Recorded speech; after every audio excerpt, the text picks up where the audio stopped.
大家好，我是 Charles，这是 Charles 聊历史的第一期节目。作为开篇，先聊一聊我做这个频道的想法。首先要说一下，我不是历史专业的，我只是对历史很感兴趣。平时呢，喜欢阅读一些历史相关的东西。历史是一个很大的学科，包括中国的和世界的历史。历史的话题真的如同浩瀚的海洋，讲也讲不完。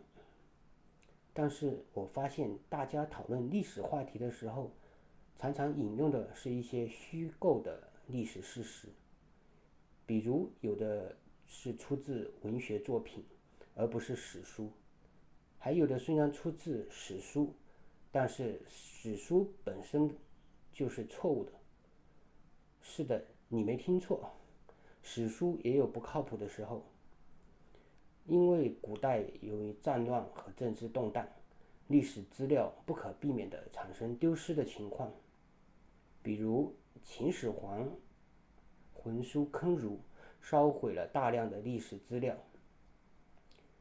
有些历史的收集是通过后世人的记忆和口耳相传，这个过程中不可避免的会出现偏差。另外，一些史书的编写过程中，不可避免的会掺杂一些篡改过的事实。这个可能的原因很多，比如有些是当朝政府的政治需要，还有些是由于史官自己的价值倾向和情感因素。不是有一句话说，历史是任人打扮的小姑娘，但是一些虚假的历史还是会露出马脚，比如同一本书里的前后矛盾无法自洽，还有的由于考古的发现，或者在另一些其他史资料的交叉验证下，这些虚假的历史会被发现。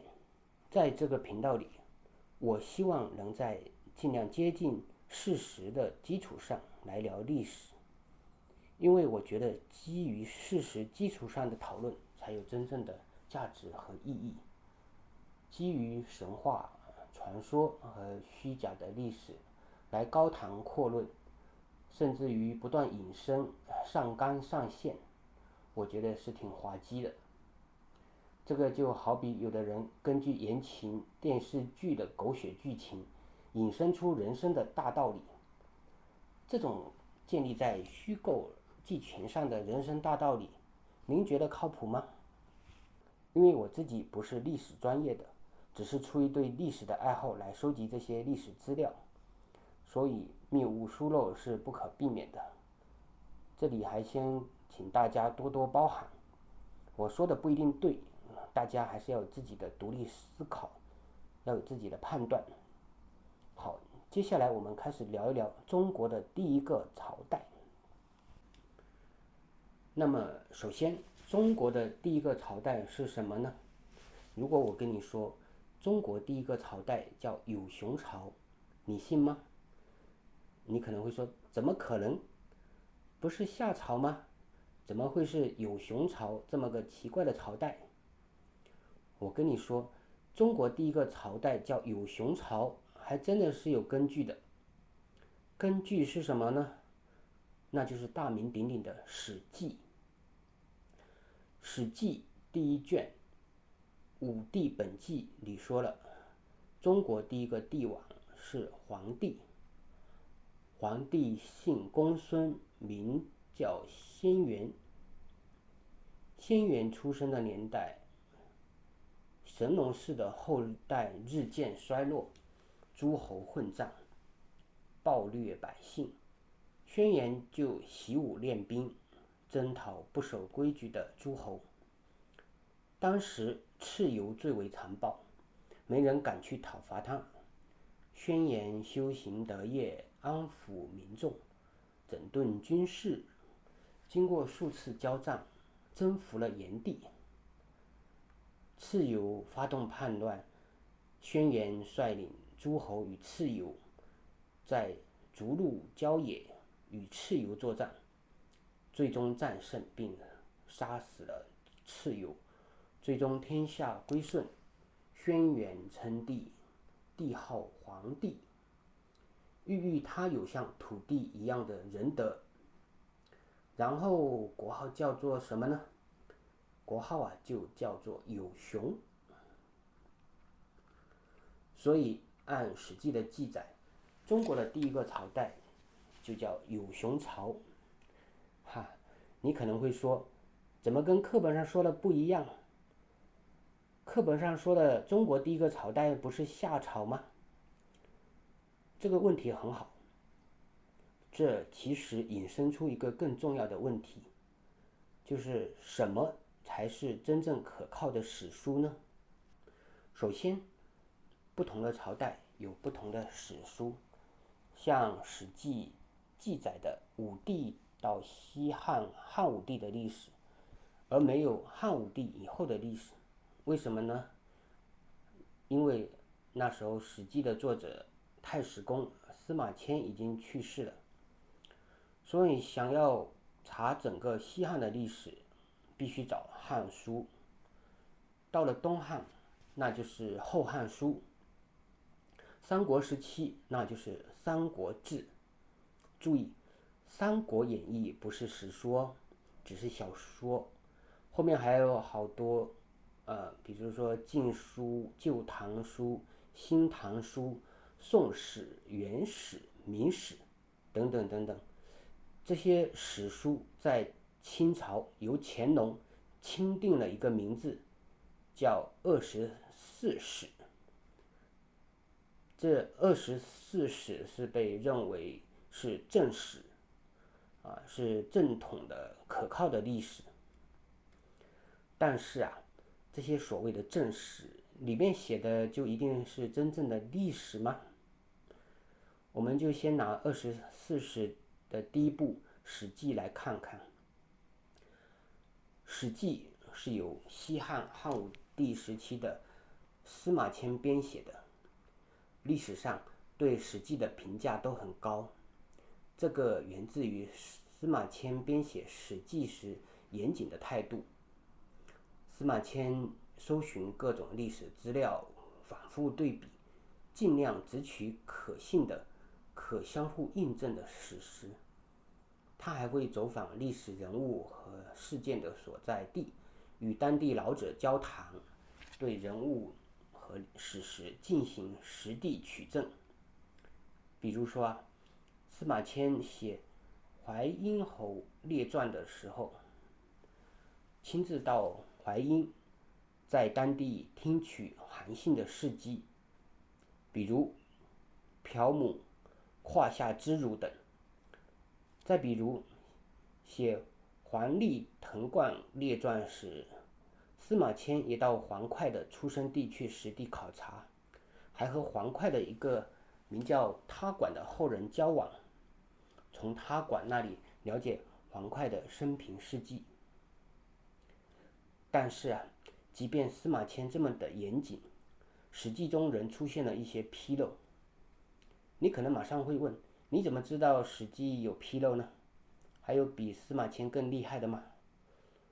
说到这个，我们就不得不先讲两个东西。第一个是有个叫竹书纪年的书。西晋武帝的时候发生了一件事情，吉郡有一个盗墓贼盗掘了一座战国时期的魏国古墓，墓葬里面有大量的竹简。这个盗墓贼不知道这些竹简的价值，把其中部分竹简拿来点燃做照明用。这件事惊动了官府，连忙派人来收集整理散落的竹简。这些竹简都是用蝌蚪文，也就是战国时期的文字书写的。经过当时的文人荀茂、傅赞、魏黄、素展等人的整理，最终整理出了10多种先秦古书，共75篇。这些书被称为几种书。在这些书里面其中有很重要的一部，用编年体记载了从夏朝到春秋战国的历史。这部书没有书名，后来被人称为竹书纪年。竹书纪年的发现对史学界产生了很大的震动，因为它记载的一些历史和《史记》有很大的不同，甚至达到了颠覆三观的程度。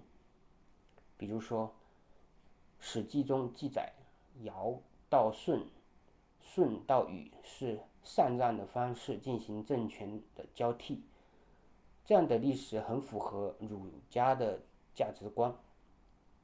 但是《竹书纪年》记载的却是舜和禹都是通过暴力斗争夺权上位的，这个一下子就打破了儒家们的观念里面舜禹这样圣君的形象。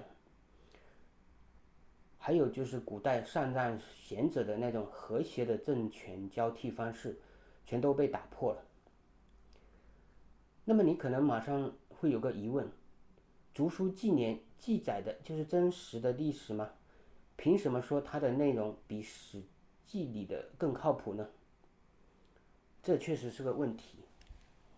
但是经过多个时代的史学家的考证，还包括一些新的考古发现，都证实了竹书纪年还有很多内容上就是比史记更靠谱。比如刚才说的竹书纪年里记载的舜禹通过暴力篡位夺权的事情，在《韩非子》中就有相应的记载作为印证。钱穆在《先秦诸子纪年考辨自序》中列举了5个竹书纪年与史记的异同点。据他考证，仅就这5个异同点来说，竹书纪年比史记更能匹配其他的一些古书资料，也就是说，竹书纪年比史记要更靠谱。那么说完竹书纪年，我们再来说说清华简。2008年，香港文物市场有一批竹简寻求交易，清华大学委托香港的校友购买了这些竹简。经过专家们鉴定，这些竹简属于战国时期的楚国，所以这些竹简被称为清华简。清华简的重要意义在于，这些竹简是躲过了秦始皇文书坑儒的珍贵的历史资料。李学勤曾经说过，这可能是司马迁都没有看过的典籍。对于清华简的整理研究持续至今，目前发表的重要发现里面，比如有一个是《尚书》，清华简的《尚书》填补了现存《尚书》的一些空白篇章，以及纠正了其中的一些偏差。清华简还有一个重要的发现，就是纪年。纪年是一部记录周朝到战国前期历史的史书。纪年里的很多内容和我们前面说过的竹书纪年能够相互印证，但是同时纪年也推翻了史记里的一些内容。比如史记里的周幽王烽火戏诸侯，在纪年里完全是另一个版本，而纪年里的这个版本更加符合我们的常理。好了，我们前面说了竹书纪年和清华简这2件事，想说明一个道理，那就是即便是史记这样的所谓的正史，也是可能存在与真实历史不符的纰漏。这可能有各种各样的原因，比如说司马迁的时代经过了秦始皇的文书坑儒，很多历史资料都被毁坏。另外，历史上一些文人出于某种目的篡改了历史资料误导了写史书的史官们。好，让我们回到视频开始，我们再看看《史记》第1卷武帝本纪。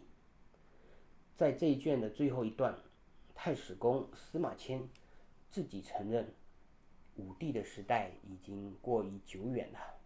他收集的关于武帝的资料，或者内容有缺失，或者文字粗鄙，难被文人接受，士大夫们也很难说清楚。司马迁说，他往西到过崆峒，往北路过涿鹿，往东到过大海，往南渡过长江、淮水，向各地当地的老者打听皇帝尧舜的事迹。